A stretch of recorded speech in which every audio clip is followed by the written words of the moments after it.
Let's get scratching. We got an explosive broadcast coming to you. Listen up. Sega games, just keep playing them. Sega! We're back. It's the SEGAbits Swingin Report Show. Get ready for Sega interviews and news with George and Barry.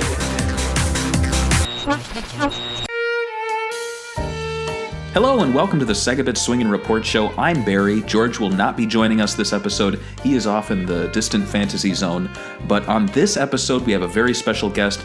It's Maarten Brands of Cook Becker, who have a Sonic the Hedgehog 25th anniversary art book releasing very soon. So let's get him on the line and find out more about the project.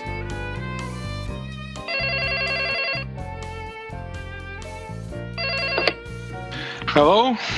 Hey, Maarten, how's it going? I'm good, thanks. How are you? I'm doing great. Thanks so much for taking the time to talk. Let's dive right in it. So you are Maarten Brands, and you are the CEO of Cook Becker, am I right? That's correct. Oh, wow. So before we get into, the whole business side of things, I always like to ask people when we have them on. Oh, and I should mention George isn't with us today. It's just me. Okay. But I like to ask, what console did you grow up with, and what were your favorite games? I grew up with home computers. So I'm from Europe, and I'm a kid from the 80s. At that time, we had home computers like the MSX and the Commodore 64, which were very popular. Not so much outside Europe, I believe, at that time. And my first console that I was really obsessed about, and the first one that I was able to buy as a kid, was the Super Nintendo. Okay. And my favorite games on it are too many to mention. Super Mario World at the time, which was the default game that everybody had on the machine. I was a big Castlevania fan. I played a lot of Street Fighter. Mm-hmm.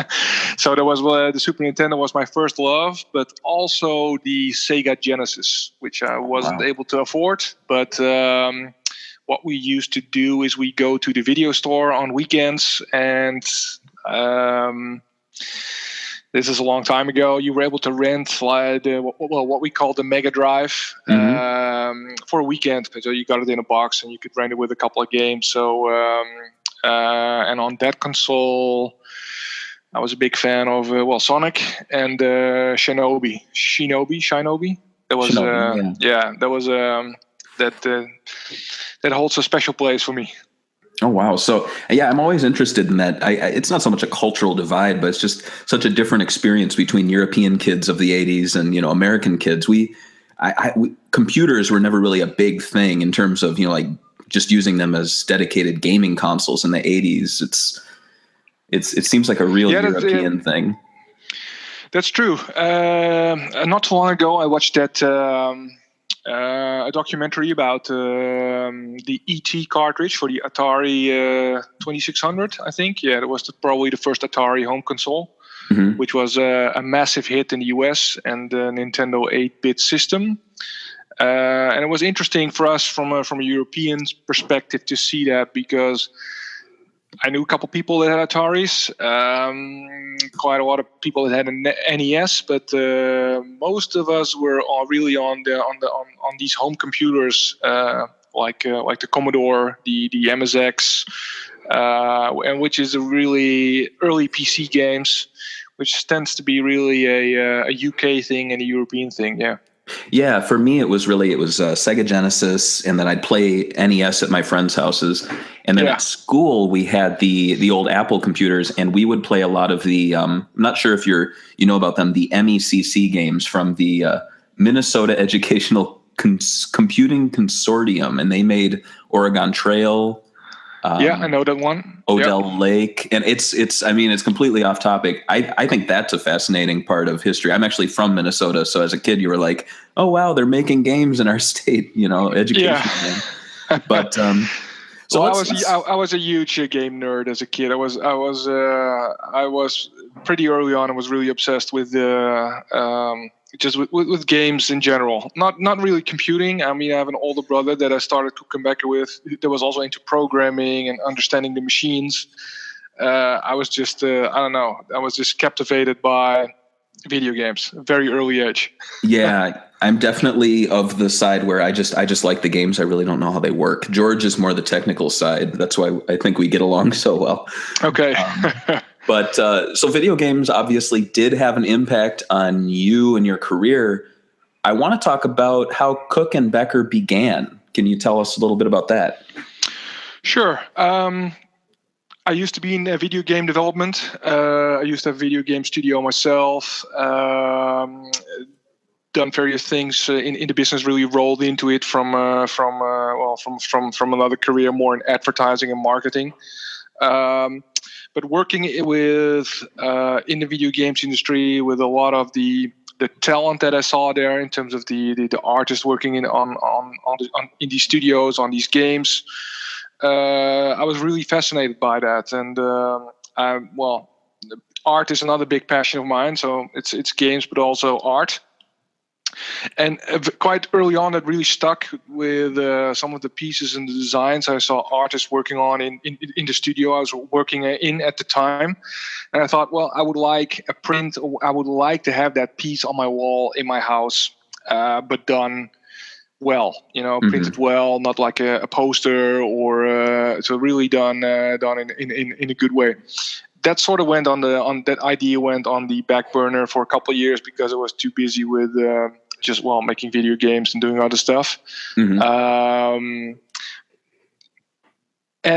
when I was done doing that, I was thinking about a new venture, new thing to do, and that's where Cook Becker really started. And I talked to my brother who had the same idea, and we shared the same passions. We talked this over, and he thought, okay, let's start an art gallery, an art business focused on digital art. We know how it's made. We know that it's an interesting area. We were a little bit frustrated that within the art world, contemporary art, when we went to an art fair, there was so little attention for what we thought was this huge part of our visual culture. Video games have played a huge part and still do in shaping our visual culture and our time and all the talent that's in the studio. And we thought, okay, we want to do something with this, and that was really the genesis of Cook Becker as an art business. And so, really, your kind of primary goal is to elevate video game art. That's one of the goals. We wanted to showcase what all these artists were doing in the studios. We wanted to really reproduce at a very high level a lot of the designs that we saw both from classic games but also from new games, concept art. Really make high grade prints that you can collect. Also that we can preserve because, for example, our prints are really of an archival quality, so they will not fade or discolor. They will stay in a pristine condition for decades. So there was showcasing the art. There was a bit of a archival. What's the word? Keeping the history a little bit, or making sure that we document history, video game art, and also for collectors to make sure that that they can have a nice piece in their home from either artistically interesting games that have an important history, or just stuff that looks cool. Where did the name come from, Cook and Becker? Because obviously your last name isn't either one of those. No. That's an interesting story. So me and my brother, my co-founder, we were starting thinking about the business, and we thought, okay, well, what shall we name the business? Which is always an interesting to do. And we were walking around, and what we didn't want to do is have a name with games in it, or geek or nerd, or something like very fan-based, because we thought that would really pigeonhole the audience and us as a business. And we really wanted to make sure that we could go to like a contemporary art fair, which we've done a lot, especially in the beginning of Cook Becker, and just hang video game related art, digital art there. So we wanted a name that would be a little less tied to games or fandom, which is and just a little bit more broad. And then we were walking around. The show is called TEFAF, which is in the Netherlands, which is one of the 5 big art shows in the world on a yearly basis. For some inspiration to see what was there. And we saw all these old galleries, from the 1900s, with all these double or triple names, all these really classical sounding names. And we thought, well, let's do something like that, and then just find 2 names that sound good together, and make sure we have an image or a brand that sounds very classical, like we've been around for a long time. That became Cook Becker. Oh wow! We even made a little, if you see our logo, like a little shield, like a crest. I did. And for fans, if you really look closely, the crest really looks a lot like the shield from Zelda. So that's it's funny. It's a bit of a joke, and but it stuck, and we wanted something that sounded good for a lot of people around the world. So in many languages, Cook Becker is a brand name and a company name that you can easily pronounce. Yeah, I'll admit, when I reached out to you, I was like, gosh, I hope Mr. Cook or Mr. Becker will allow this interview. They sound like very, like I imagine 2 men with monocles, but they have all this video game art, and they're like, what do you say, Cook? Well, we'll see, Becker, we'll see, you know. Well, that's good to hear, because that's sort of what we were going for. We even when we thought about the brand, we were thinking about maybe 2 characters, one which was a little bit more classical, the other a little bit more modern. So yeah, we definitely had that idea, and it's also good for us because and it's kind of funny when we're doing a trade show, or people still ask us about Mr. Cook or Mr. Becker, or who are Cook and Becker, and it's just it's just the founders are really me and my brother, but we didn't want to do it like. We didn't really want to tie the name to the business to our own names. Right. No, and I think that's smart. You know, you see a lot of, like you mentioned, you know, a lot of geek and nerd being used, and I don't have a problem with that, but it always kind of pigeonholes you into more of a kind of snarky, pop culture-y, kind of goofy sort of label. I could probably imagine that you wouldn't get an art gallery to probably, you know, give you as much respect should you come at them with like geekyart.com or something like that. Yeah, exactly. It's for us it was unnecessary limiting ourselves if we would go for a name like that, and also this we tend to venture a little bit to the left and to the right in terms of our focus. Not everything is 100% game related what we do, and also we wanted to make sure, because I'm a huge game fan, and I've been playing video games for decades now. But I wouldn't necessarily. I don't associate myself really with the whole fan culture or the geek culture. Only up to a certain level, because I still care about. You know, I'm not a blind enthusiast of any brand. The game needs to be good, or the art needs to be interesting. So it wasn't really something that, for both me and my brother, was something that we really identified ourselves with, even though there's a huge overlap. And I mean, we're super fans of certain games, both modern and classic. So, but yeah, it's and it has helped us to get into either exhibitions or retail or partner galleries, which I think we wouldn't have gotten that far if we would have like that geek or nerd type of name. I was curious, what are your thoughts on the whole "are video games art" debate? I feel like it's kind of cooled over the past 5 years. People have started to accept it more, but I was wondering what your take was. Yeah, it's a good one. For me, it has always been pretty obvious. You have creators, and they create something, and what is their intention when they set out to create it? That's also what we do with Cook Becker when we approach an artist. If they themselves identify as an artist or as a designer or none of those, and they just want to make entertainment. So if there's a game maker that sees themselves as an artist that creates art, which is through the games medium, then that's art. That's as simple as we look into it. The discussion has always had the tone of games or game makers wanting some recognition or being taken seriously by the outside world. Mm-hmm. And like it's artistically legitimate and always just like this defensive position.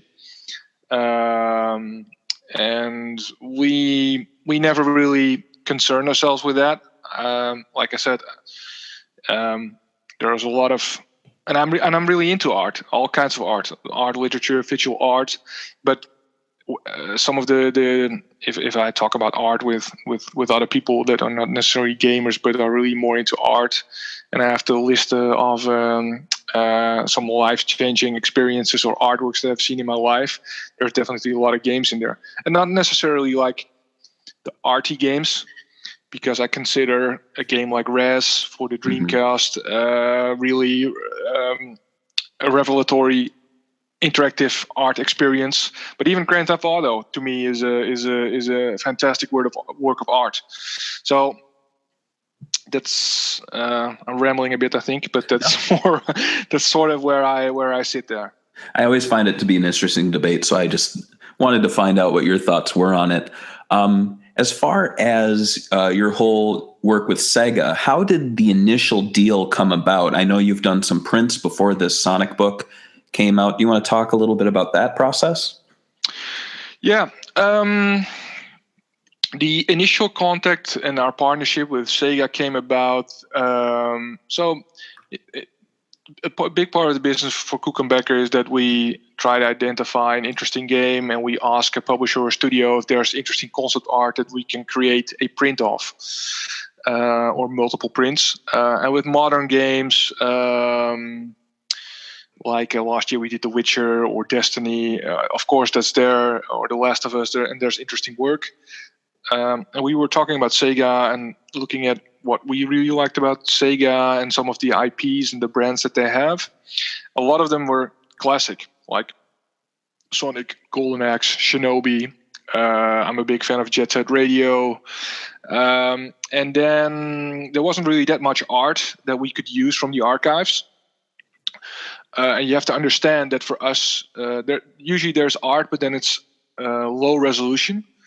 For us to be able to make an art print, a file needs to be very high resolution. So it can't be 72 dpi, which is the standard for screens. It needs to be 300 dpi. So to give you an idea, roughly, if you have an internet image, which is 72 dpi, it needs to be about 5,000 pixels wide for us to be able to make a print that is 20 inches wide. So you need really big files to be able to do a good art print. And with all the games, all the computers, that's not always the case, or the archives have not been maintained that well, or stuff that's interesting is just not there or can't be scanned anymore. So we're thinking about, okay, Sega has all these great IPs and all these great brands. What can we do with that? And then we thought, well, why don't we ask some of the artists that we know from the industry that grew up with video games, what would be their favorite, what was their favorite Sega game when they grew up? And let's ask them to redraw or do a poster or a print based on their own design, but officially licensed together with Sega, because we really care about doing everything in an official capacity, so not to do fan art. Mm-hmm. And for example, with the Jet Set Radio print that we did, which is really cool, is that the artists working on it, we got to send the designs over to Japan, to the people that worked on Jet Set Radio. They give directions on what to tweak and what to change. We get it back. So it was really like a collaborative effort with original people that made the games, which was really cool to us. Wow. And that series of what we call heritage or tribute prints, that was our first contact with Sega. And we both we got a lot of PR attention for it. We got a lot of great prints. It has been a bit slow last year just because it was so busy with us at the company to do new stuff. Mm-hmm. But we really liked it, and we want to continue with it. And so we had a great relationship with Sega, and we did this really cool Sonic print. Paul Veer, who is quite a known pixel artist, he did a really cool Sonic print, pixel art print. And we got to talking about, Sonic is going to become, his 25th anniversary is coming up. Do you maybe have, Sega just asked us, do you maybe have any ideas of what we could do with that? And that's how the book idea came about. Interesting. Yeah, that piece of Sonic art, what I've found very notable about it, and a lot of fans noticed, is it's really the first licensed piece in a long time to feature some characters. Was there any pushback on featuring all these characters? Like I'm seeing Fang and some of the Sonic the Fighters characters. No, it was really Paul's idea, and he's a huge Sonic fan. When we were making the book, and I wanted a second opinion, or we had some questions on some characters, he was our go-to guy to really. So he's a massive fan, and he knows a lot about Sonic, and he really knows how to draw Sonic, and. So that's been his own idea, and he basically created this poster with all the characters. We submitted it to Sega.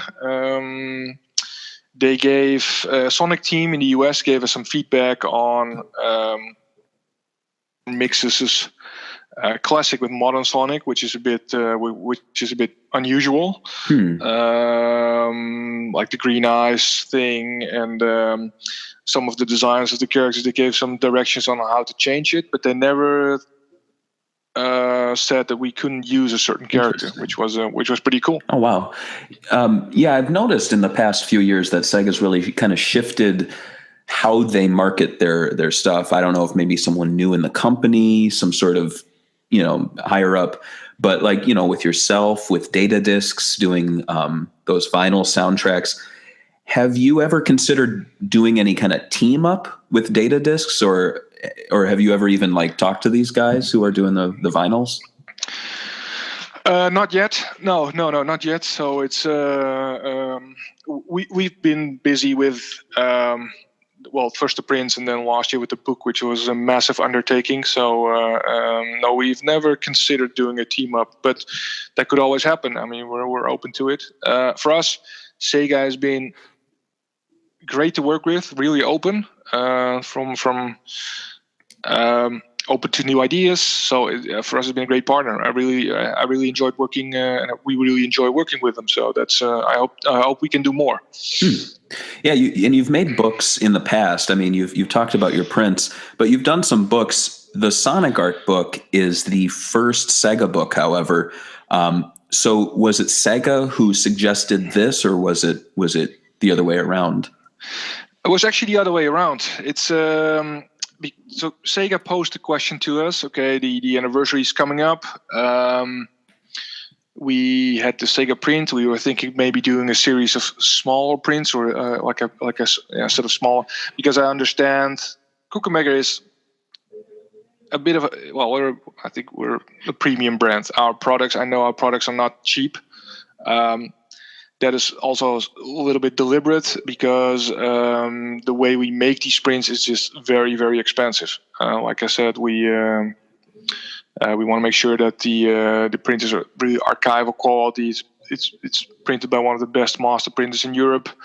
We take a lot of time and effort to really get everything right. So it's just a very expensive procedure to make, and hence the product is the prints themselves are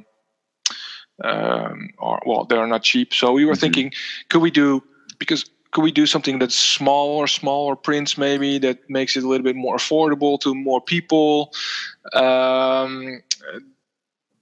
there was still a challenge. And then we were doing some research, and I to my amazement, we found out there had never been an official Sonic the Hedgehog art book, which was a big surprise for us. So we came back. There was an unofficial Sonic history book, but nothing official from Sega. And we just went back to Sega and we proposed, okay, how about an official Sonic 25th anniversary art book? And they said yes to it. So that was a great experience. That's awesome. Yeah, it was a big surprise to us as well. I'm very, very glad that you're making one, because this has long been something that I've asked them for. I actually, we interviewed Aaron Weber of the PR team, and we talked to him, I think, a little over a year and a half ago. And at the end of the interview, he said, I always make weird requests for merchandise to him. I always want them to bring back the food items and things like that. Yeah. But he said, is there anything you want? And I said, I want an art book. And he goes, oh, that's interesting. I'll bring it up with the marketing guys. And I was like, oh. And then when I saw this announced, I'm like, yes, I did it. Just kidding. No. But it was very, very cool to see it being made, and also being made by Cook and Becker, because I've seen your stuff. It's really high quality, really great. And I was just glad that it was you. I'm not, throwing shade at any other companies, but it's a good fit, and what I've seen looks really great. Well, thank you. Yeah, we were very honored that we were able to make the book.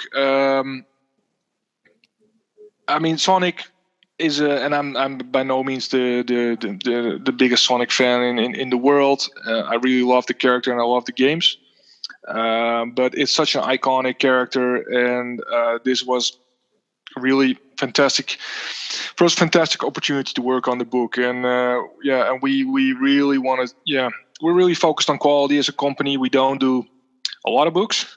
Actually, we don't do we will maybe do one or two a year, but when we do one, we want to make it really the best we can, like we do with everything.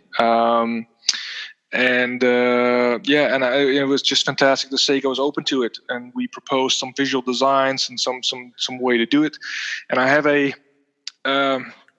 prototype here for the book. Well, like a first edition. It's a huge book. It's unfortunately we suffered the production delay on the book, so we need a couple weeks to get it shipped out still. But it's I'm really pleased with how it turned out. Well, you're definitely going to make the 25th anniversary before it ends in June, I'm assuming.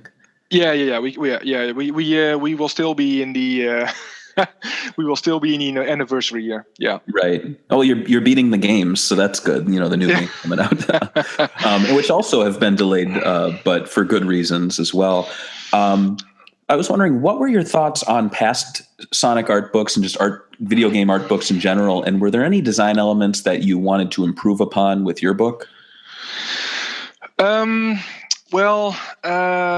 I said, so for Sonic, there's the history book. And when we did research online, and also on forums and community sites such as yourselves or Sonic Retro, people, let's say the hardcore fans, already know a lot about the history of Sonic. Is, I think, pretty well documented. If you wanted to know the history of Sega, how everything came about, what happens to the past 25 years, because the history of Sonic is, of course, very much tied to the history of Sega. We thought, okay, we'll tackle that, but not super in depth. And us being an art company, let's focus on the design of Sonic, the visual design of Sonic and the Sonic games, which we thought was a very interesting take. Also because Sonic really dramatically changed over the last year. There's the classic Sonic era. There's modern Sonic. There's Sonic Boom. Now they're sort of going down. There's Sonic Mania again, which is sort of like coming full circle. And which we thought that was very interesting. And we really approached it from like an open perspective. Wanted to make a book that is new and has interesting art and new stuff that also the fans will really like, or maybe have not seen before, or have not seen in this way before, or explained in this way before. But also and that's been really great about this book. People that know Sonic, but very superficially, that for them it's also a cool book. So it's also for novices, or let's say not people that really follow the character or know a lot about the character, other than that it's been a cultural icon. Mm-hmm. So in this book, we wanted to tackle, do something for both those audiences. Yeah, I was curious. You talked about how difficult it is to find high res images. I work as a designer, so I know the pain. Yeah, it can be very difficult. There's even recent stuff. There's some Sonic Generations images that I cannot find high res images of. I've even reached out to Sega; they can't find them. So it's difficult. I was curious, how did the sourcing process go with Sega? And did you go to visit any physical archives, or did they send you anything physical?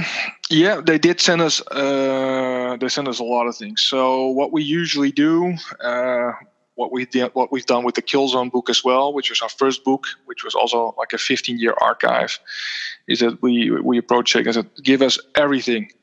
Anything that you're lying around, any archive, any zip drive, anything you can find, and we'll sort it out. So we'll do the sorting. We'll go through it.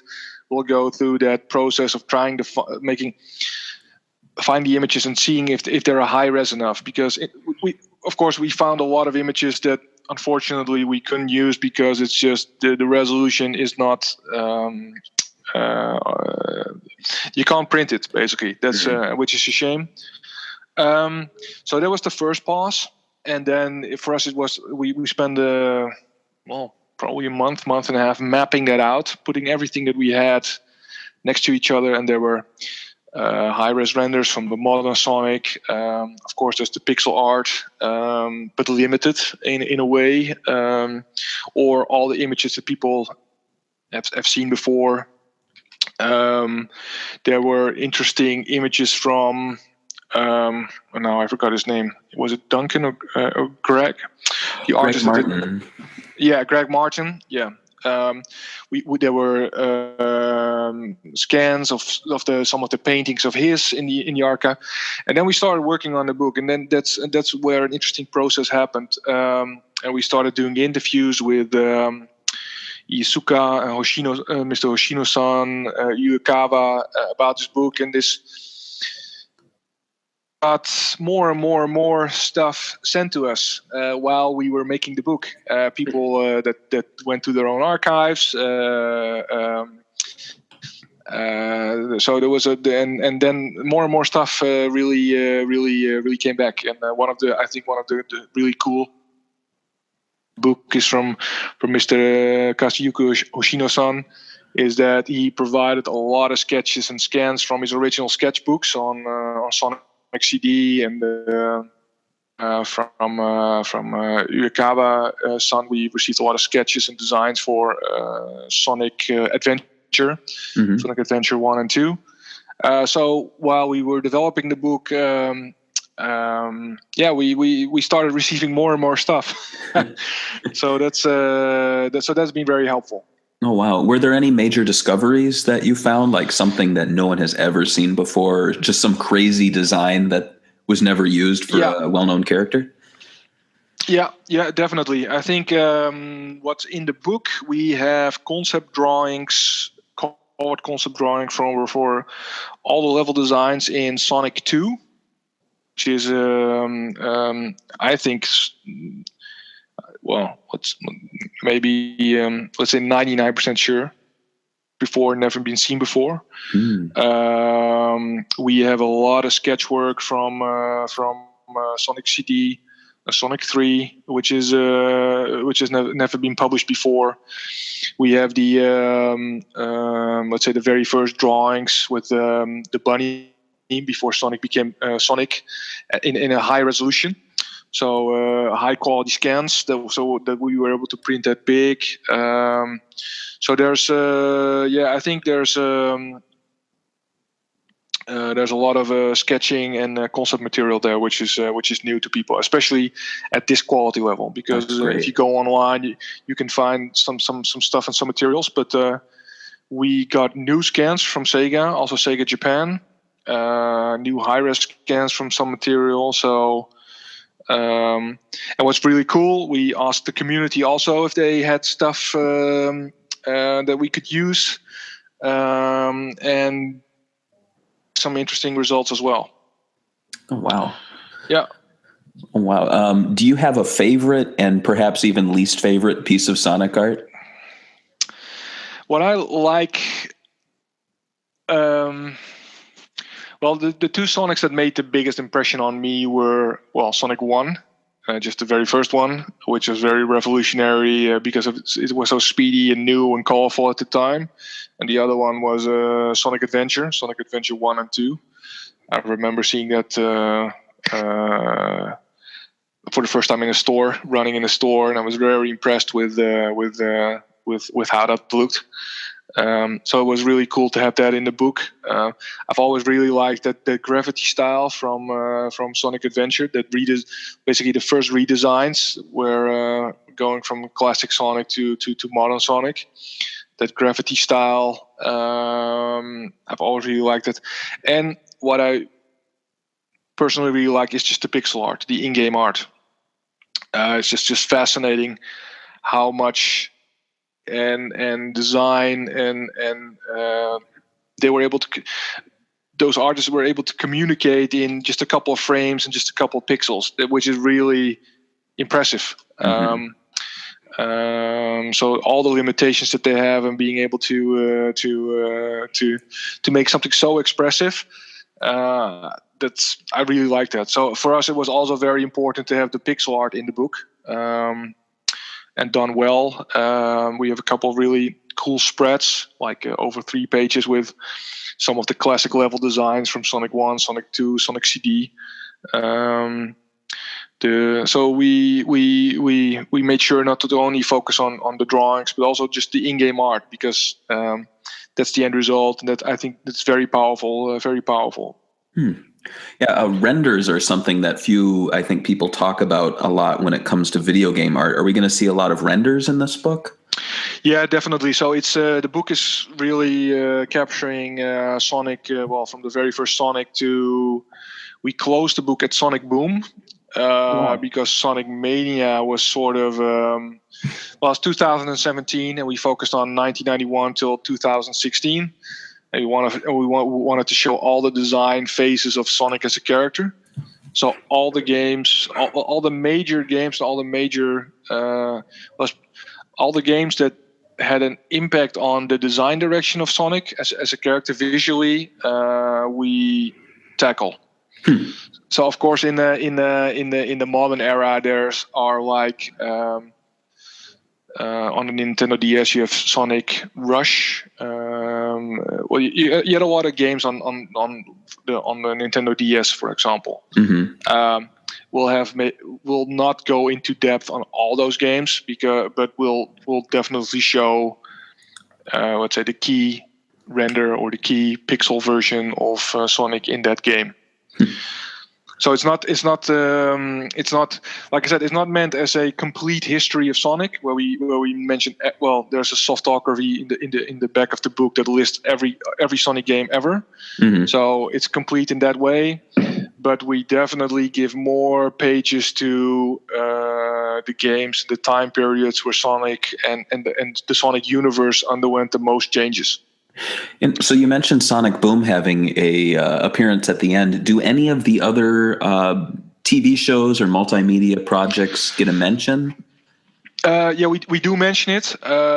We focus on Sonic Boom in a way that he Tails, Knuckles, Eggman, or Robotnik, they all have a very different visual style in Sonic Boom, be it the games or the animation series. Mm-hmm. And that's what we wanted to show, and also to explain that is sort of like a parallel universe or a parallel timeline next to the development that happened from classic Sonic to modern Sonic.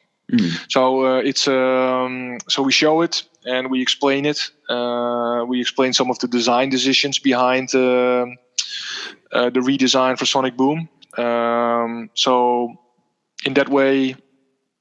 But it's really focusing on the design of Sonic and why are things the way they are. Mm-hmm.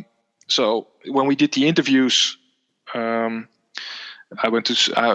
personally went to Team Sonic in Burbank, and we interviewed Yuinaga remote and Mr. Uekawa-san remote. But I also went to the studio Team Sonic. We had some very basic questions like, okay, why is Sonic blue? Why is he this shade of blue? Why did he change the color blue? Why does Sonic collect rings? So really, these really maybe stupid questions maybe, but really these really very elementary questions. Okay, why does Sonic collect rings? Why are the rings in the game? So we really did ask a lot of those questions. Did they bring up Santa Claus or Michael Jackson at all? Yeah. It's they were very open, and also of course a lot of the design decisions were shaped because Sega was in a competition with Nintendo, and Sonic was born from the idea. Okay, Mario is super popular, and we need something to rival that, something that's as good as that we can compete with Nintendo. So they were also very open about all the elements that played a part in shaping Sonic the way he turned out. But also about Sonic, of course, the redesign from classic to modern Sonic was very interesting because it's very. Sonic's appearance, that's what we've learned, is very much, and the Sonic games are very much tied to the level of technology and what is technologically capable at the time. So the team really thought about, okay, what is this? What is the platform this game is going to appear upon, and what can we do with that? So, of course, with all the 3D rendering power, it was a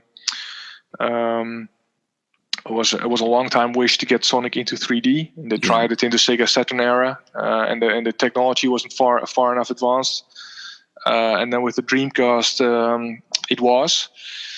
But it's a lot of interesting practical things. Like, for example, all of a sudden Sonic has soles at the bottom of his feet, and his legs become longer, and that all had to do with technological changes.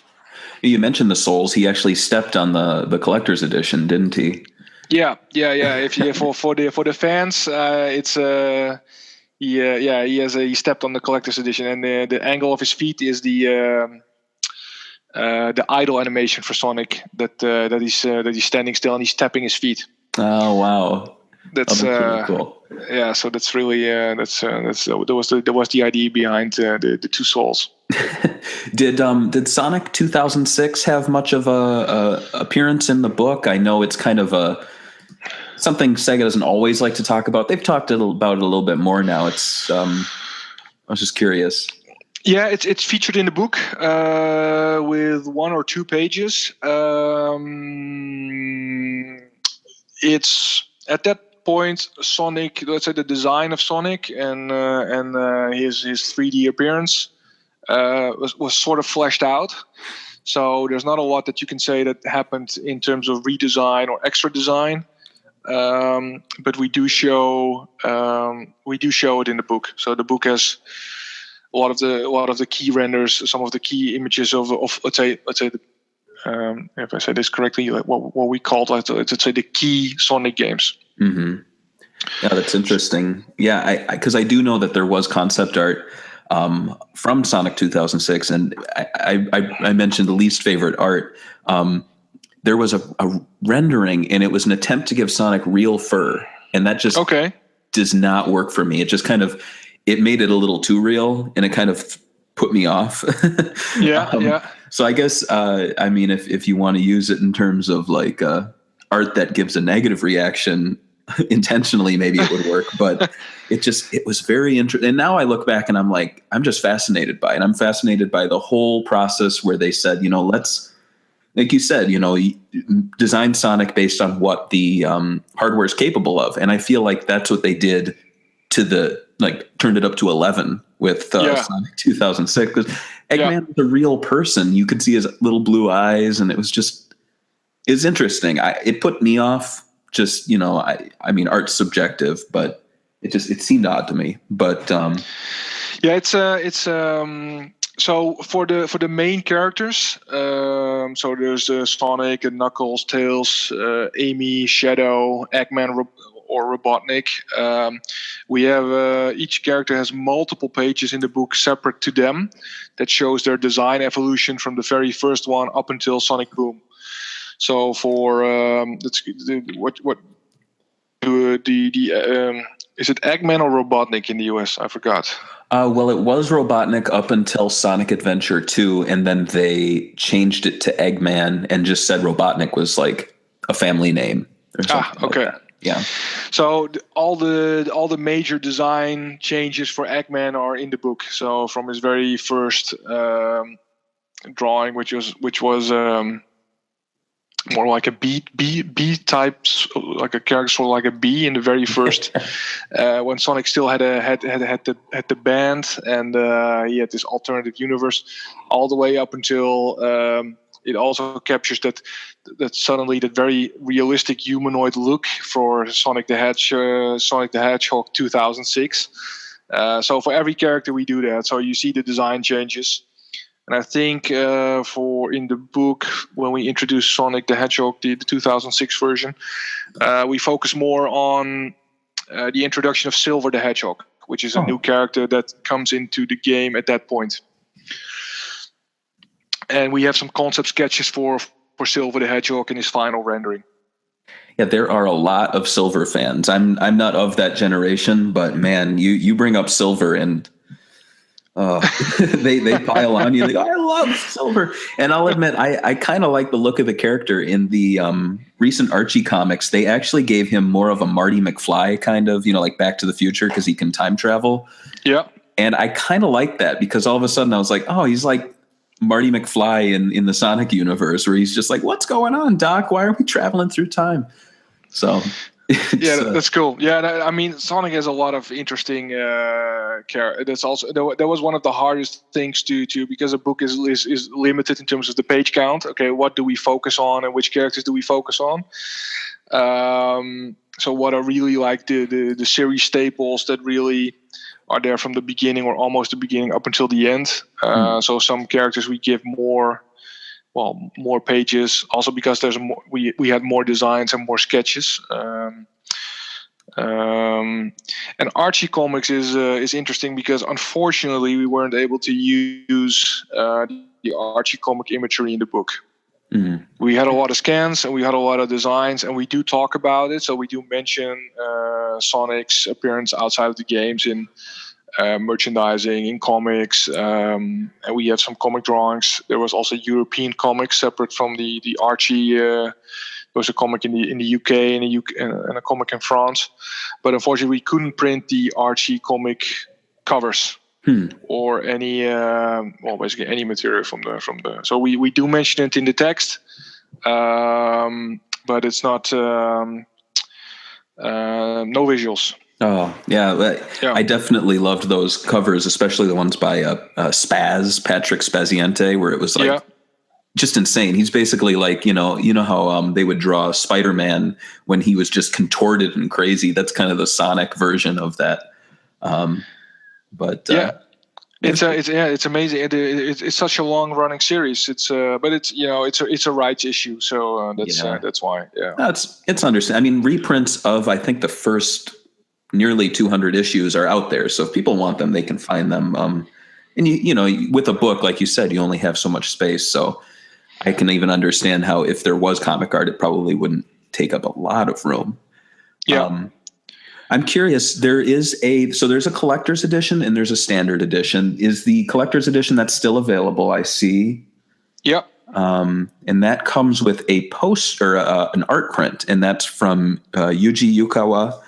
Yeah. Tell me a little bit about the process of that. I see that he did all three Sonics, and that's where I saw that, you're going to have Sonic Boom in the book. Yeah. So yeah, we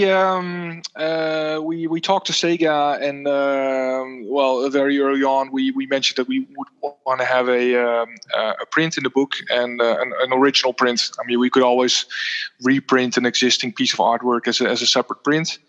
But we posed the question to Sega if Uekawa would be interested, would be willing to do a new print, and he said yes.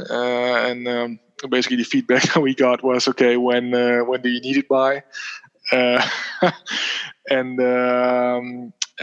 being it for the 25th anniversary book, which had like I said, from the very first Sonic game up until Sonic Boom, this was his own design, so it was not prompted by us. He came back with this himself.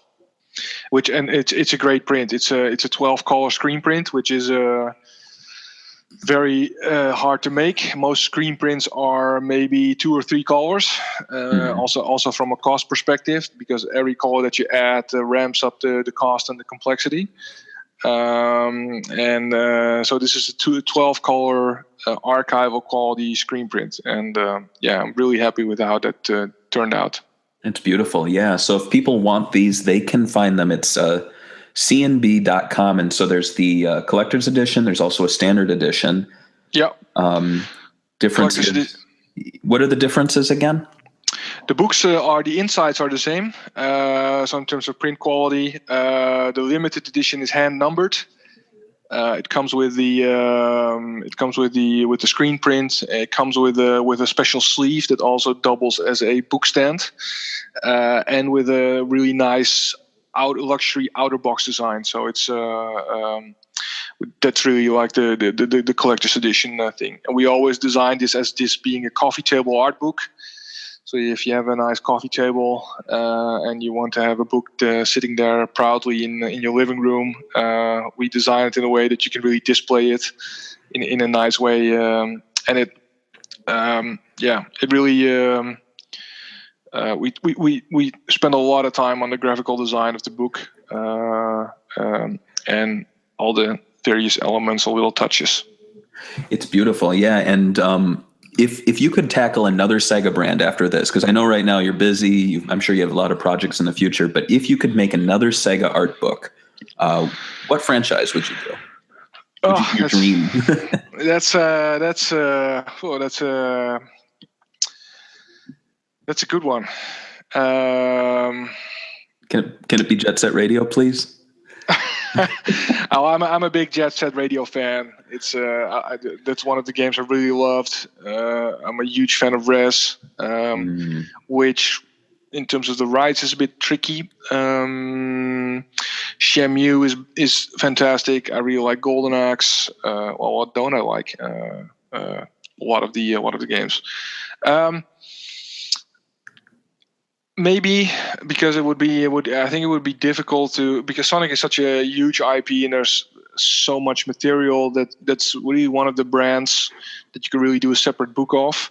Mm-hmm. Maybe it would be cool to make a book about a couple of different eras of Sega games. So maybe do the Genesis era, the Dreamcast era, and tackle multiple games in one book. If you wanted to do a follow-up book, that would probably make the most sense. Yeah, the 50th anniversary book, maybe, huh? Yeah, 50th anniversary book, or just a Sega anniversary book in general.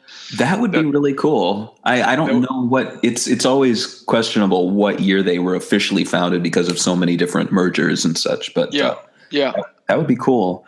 Well, I guess my final question would be, you work in the world of art prints, art dealers.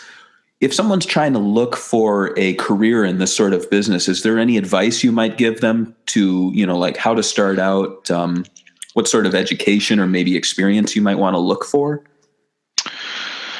The big thing is, and I'm involved with a video game incubator organization here in the Netherlands, where we're based near Amsterdam.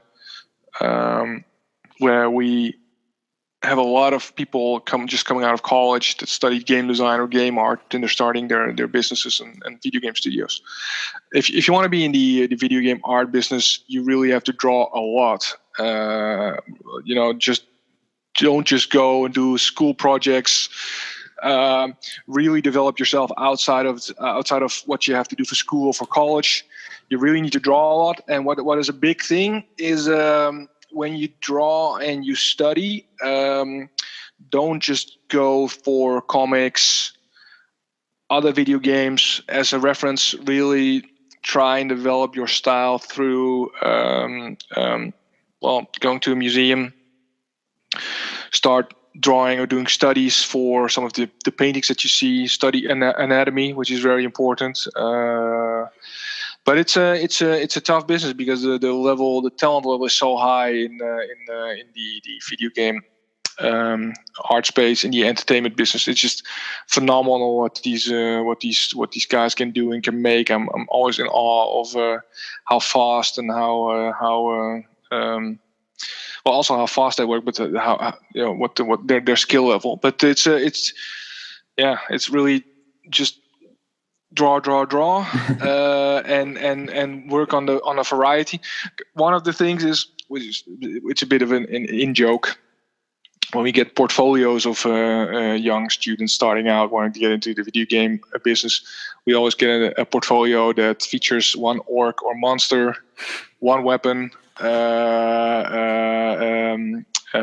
cyber ninja type of or cyborg. So it's always the same type of themes. If you want to stand out, I think it would really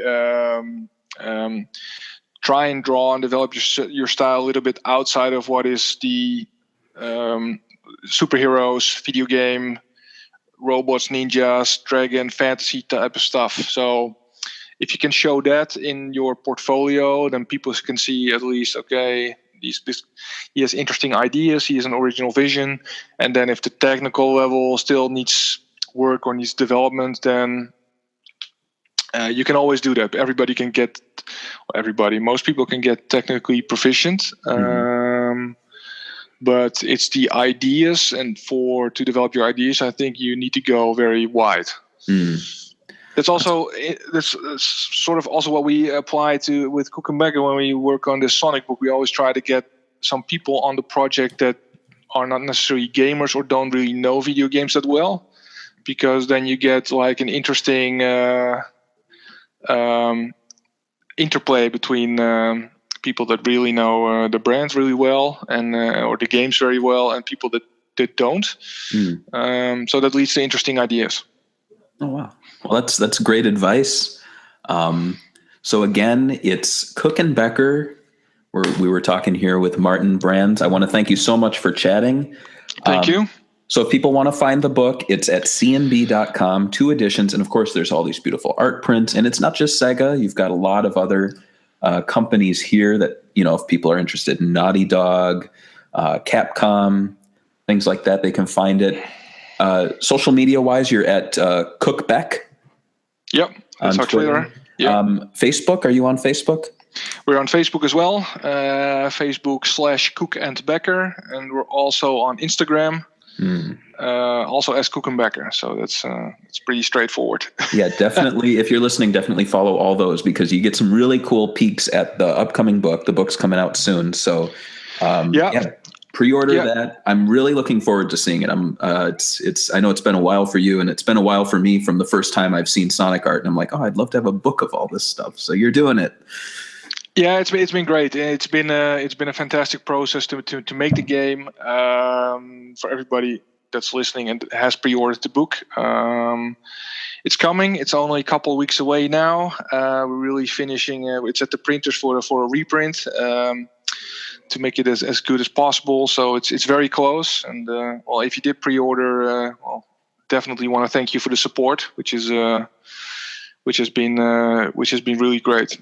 Oh, awesome. Well, Maarten, thank you again for talking. And, once the book comes out, we'll be talking about it more. I'm sure I'll try to get around to doing a book review. I know people reading book reviews, online, but Yeah, I think it definitely. deserves it. Yeah, definitely. We'll send you a copy, and we'll try to have some videos up showing the book. And in the run up to release, we'll share some of the pages, some of the designs. So going forward, we'll be able to reveal more about the book. Okay. Well, again, it's Cook and Becker, and thank you so much, Maarten. Thank you.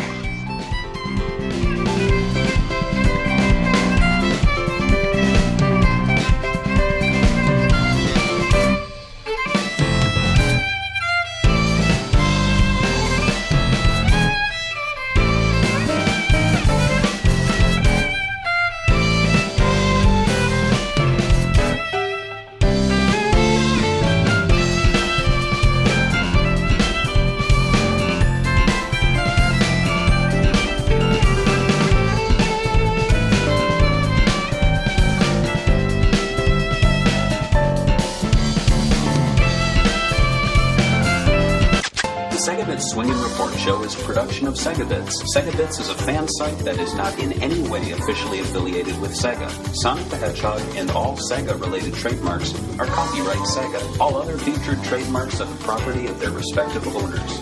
Don't forget to check out SEGAbits.com, and you can find us on all major social networks. Just search SEGAbits. Okay,